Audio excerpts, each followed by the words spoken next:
Welcome friends, welcome to my YouTube channel. आज हम discuss करने वाले हैं जनरल साइंस की जो सीरीज़ का एक टॉपिक है, काफ़ी महत्वपूर्ण जो है टॉपिक है वो है एनिमल टिश्यू। तो यहाँ पर आज हम ये पूरा का पूरा टॉपिक जो है क्लियर करने वाले हैं। चलिए स्टार्ट करते हैं।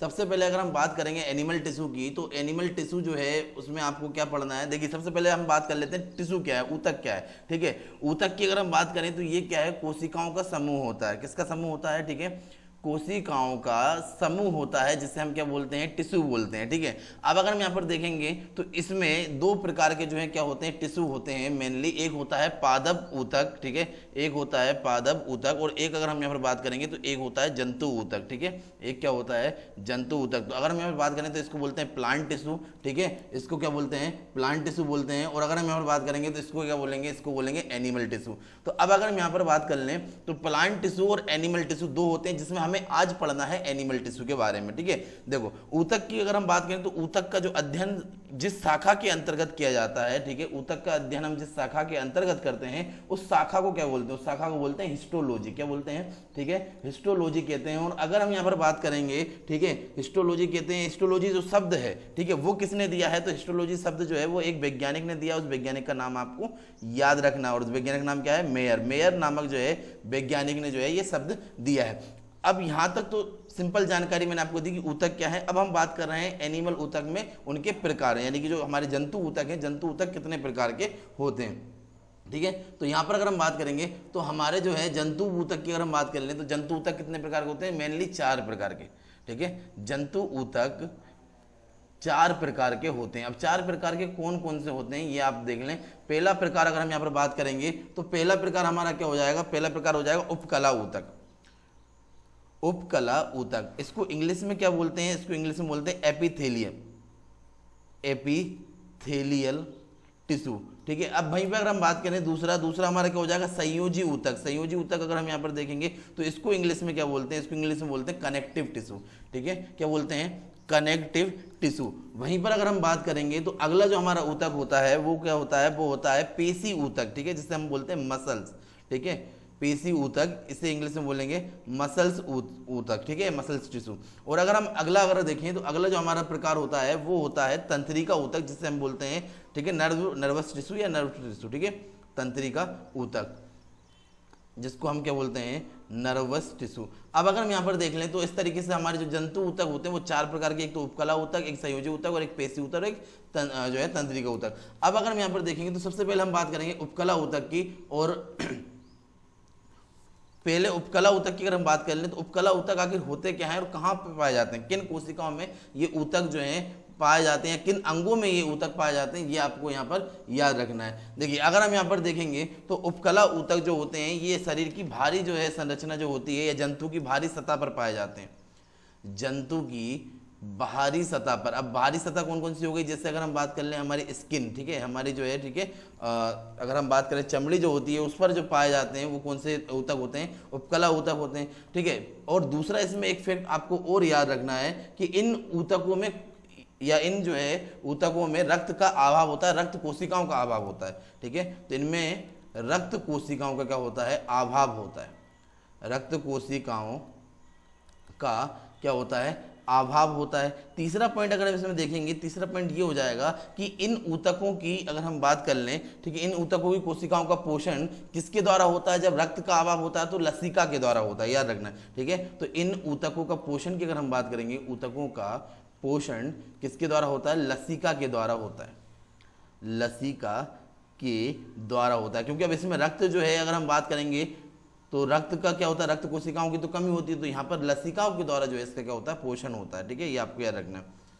अगला फैक्ट अगर हम यहाँ पर देखें, माध्यम क्या है, किस माध्यम से जो है ये पोषण होता है, तो माध्यम में आपको याद रखना विसरण माध्यम द्वारा। ठीक है, तो विसरण द्वारा, ठीक है, क्या होता है यहाँ पर पोषण होता है, वो भी किसके द्वारा, लसिका के द्वारा। ये आपको जो है क्या करना है, याद रखना है। अब अगर हम यहाँ पर देखें तो उपकला ऊतक किन किन अंगों में पाए जाते हैं ये भी आपको याद रखना है। तो यहाँ पर अगर हम देख लें, अंग की बात कर लें, किन किन अंगों में जो है ये ऊतक पाए जाते हैं, तो इनमें पहला अंग आ जाएगा आपकी त्वचा। ठीक है, जिससे हम बहुत बोल रहे थे स्किन या जो है चमड़ी। दूसरा अगर हम यहाँ पर देखेंगे, दूसरा क्या हो जाएगा, दूसरा हो जाएगा हृदय। तीसरा अगर हम देखें, तीसरा हो जाएगा फेफड़ा, ठीक है, लंग्स। और चौथा अगर देखें, चौथा हो जाएगा किडनी।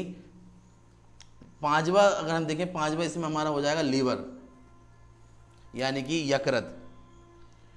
और छठवा जनन ग्रंथियां जो होती हैं, उन सारी जनन ग्रंथियों में भी क्या होता है, उपकला ऊतक होता है। तो ये सारे अंग आपको याद रखने, ये भी पूछे जा सकते हैं कि किन अंगों में उपकला ऊतक जो है पाए जाते हैं। अब अगला अगर हम यहाँ पर देखेंगे तो अगला आपको इसमें याद रखना है कि इस उपकला ऊतक का जो है आखिर काम क्या है। ठीक है, तो देखो यहाँ पर अगर हम देखेंगे तो कार्य की अगर हम बात कर लें तो कार्य क्या हो जाएगा। ठीक है, कार्य अगर हम देख लें तो ये जो है शरीर के आंतरिक अंगों को चोट से बचाता है, शरीर के आंतरिक अंगों को किससे बचाता है, ठीक है, चोट से बचाता है, ये आपको याद रखना है। ठीक है, ये इसका क्या है, मेन काम है। तथा उन्हें नम भी बनाए रखता है, ये भी आप याद रखिए, तथा उन्हें क्या करता है, नम भी बनाए रखता है, ये आपको याद रखना है, नम भी बनाए रखता है। तो ये आपको याद रखना है कि उपकला ऊतक की अगर हम बात करें तो जंतु की भारी सतह पर पाया जाता है, इनमें रक्त कोशिकाओं का अभाव होता है, साथ ही साथ इनका पोषण लसिका के द्वारा होता है, त्वचा, हृदय, फेफड़े इन सब में ये पाई जाती है। और कार्य क्या होता है, अंगों को, आंतरिक अंगों को चोट से बचाना। इसके बाद अगर हम बात करें दूसरा ऊतक, तो दूसरा ऊतक क्या हो जाएगा, दूसरा ऊतक हमारा है संयोजी ऊतक। ठीक है, अब देखो संयोजी नाम से पता चल रहा है, संयोजी ऊतक की अगर हम बात करेंगे मतलब जो क्या कर रहा है, एक या दो या उनसे ज़्यादा अंगों को क्या कर रहा है, संयोजन का काम कर रहा है, यानी जोड़ रहा है। तो इसमें सबसे प्रमुख जो है हमारा ऊतक हो जाएगा, वो हो जाएगा रक्त। रक्त हमारा क्या है, एक प्रमुख संयोजी ऊतक है। ठीक है, ये क्या करता है, ये ऊतक सभी शरीर के सभी जो है ऊतकों को क्या करता है, या अंगों को आपस में जोड़ने का काम करता है। तो यहाँ पर अगर हम बात करेंगे तो इसका काम क्या हो जाएगा, सभी ऊतकों व अंगों को जोड़ने का काम, ऊतकों व अंगों को जोड़ना। ठीक है, जोड़ना इसका क्या होता है, प्रमुख कार्य होता है। अब अगर हम यहाँ पर देखें तो संयोजी ऊतक संवहन के कार्य में भी सहायक होते हैं, जैसे रक्त जो है क्या करता है, संवहन करता है। तो याद रखिएगा ये क्या है, संवहन के कार्य में सहायक होते हैं।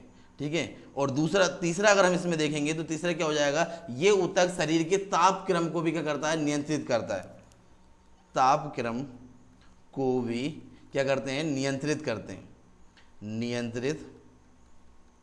करते हैं। अब अगर हम यहाँ पर देखें तो इसका सबसे अच्छा उदाहरण क्या हो जाएगा, सबसे अच्छा उदाहरण अगर हम देखें इसका तो वो हो जाएगा रक्त। रक्त सबसे अच्छा क्या है, संयोजी ऊतक है, ये सारे अंगों को क्या करता है, जोड़ता है, उनको जोड़ने का काम करता है। फिर इसके बाद अगर हम यहाँ पर बात करें तो अगला जो हमें याद रखना है, अगला ऊतक हमारा कौन सा है, वो है तीसरा है पेशी ऊतक, पेशी ऊतक। अब अगर हम यहाँ पर देखेंगे पेशी ऊतक तो इसको इंग्लिश में क्या कहते हैं, इसको इंग्लिश में बोलते हैं मसल्स टिश्यू। ठीक है, और ये संकुचनशील ऊतक है, मतलब अगर हम यहाँ पर बात करें मसल्स जो है हमारी कहीं भी जो है संकुचित हो सकती हैं, मुड़ सकती हैं आसानी से। तो याद रखना हमारी जितनी भी मसल्स है सब में ये ऊतक पाया जाता है, और इसलिए इसको क्या बोलते हैं, संकुचनशील ऊतक भी कहते हैं, ये आपको याद रखना है। इसे संकुचनशील ऊतक के नाम से भी जाना जाता है, ये आपको याद रखना है। ठीक है, अब अगर हम यहाँ पर देखेंगे तो शरीर की सभी पेशियां इसी ऊतक से मिलकर बनी है, याद रखना।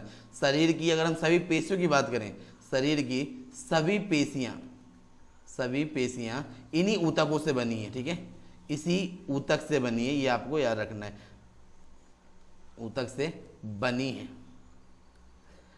अब अगर हम यहाँ पर देखेंगे तो जो पेशी ऊतक है ये भी कितने प्रकार के होते हैं, 3 प्रकार के। अगर हम यहाँ पर बात करेंगे पेशी ऊतक की तो पेशी ऊतक जो है वो मुख्यतः कितने प्रकार के होते हैं, 3 प्रकार के होते हैं। अब इसमें 3 प्रकार कौन कौन से होंगे, पहला हो जाएगा आरेखित ऊतक, आरेखित जो है ऊतक। दूसरा अगर हम इसमें बात करेंगे तो दूसरा इसमें हो जाएगा कौन सा, रेखित ऊतक। और तीसरा अगर हम इसमें देख लें तो तीसरा हमारा क्या हो जाएगा, हृदयक